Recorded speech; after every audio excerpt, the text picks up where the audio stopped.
Keep up with all the election commotion at IBTimes.co.uk.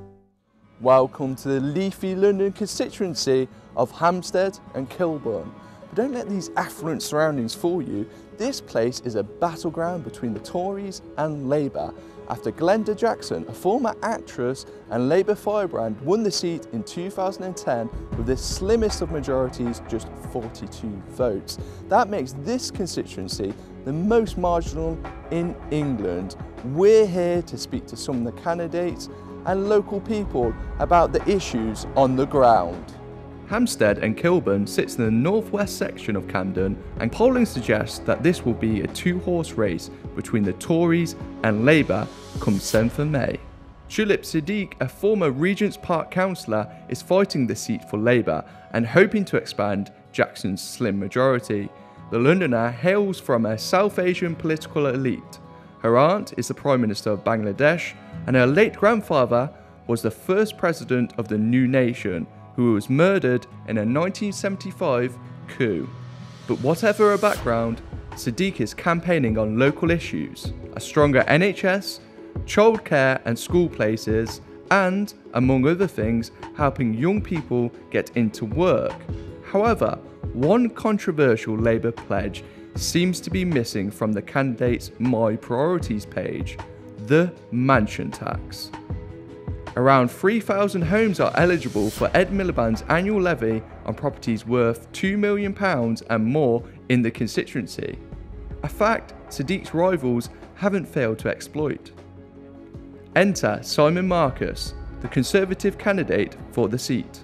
The rugby lock forward and self-described socialist argues that asset-rich, cash-poor homeowners will be hit hardest by the tax. Well, it's a very simple one. To stop the mansion tax, you have to vote Conservative. We're completely against it. Around here, it is going to affect thousands of ordinary people.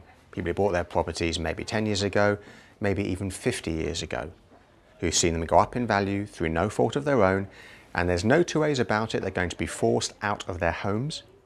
I've already spoken to dozens of people who have sold and left. Estate agents will tell you it's really having a huge impact on the market. If it comes in, it'll be disastrous. It'll be part of a whole Labour story that says Britain is closed for business on many levels. And you'll see probably a property crash of some description in this area. I think it will be devastating. It's the politics of envy. The money that they say they'll raise, they won't even raise. It'll probably see a reduction in the tax intake overall because people will no longer invest in this country to the degree that they're used to.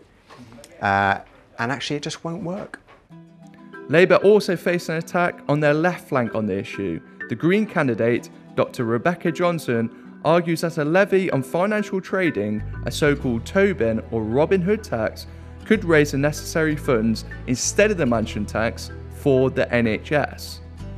On affordable housing, the Greens would provide 500,000 social rented homes by 2020 and, among other things, cap rents.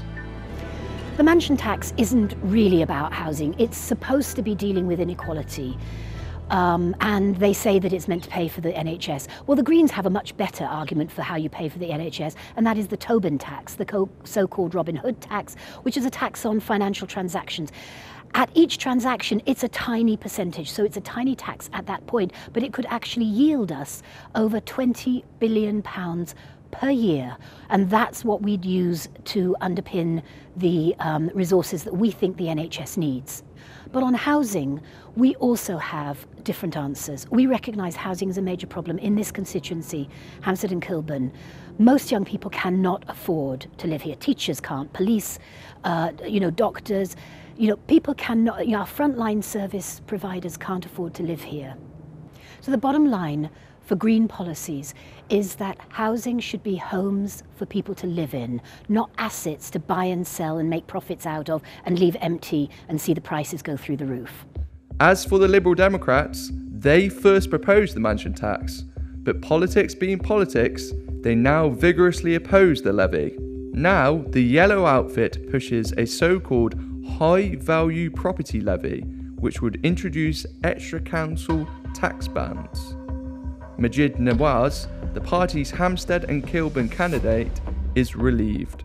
the former Islamist turned counter-extremist, explains why.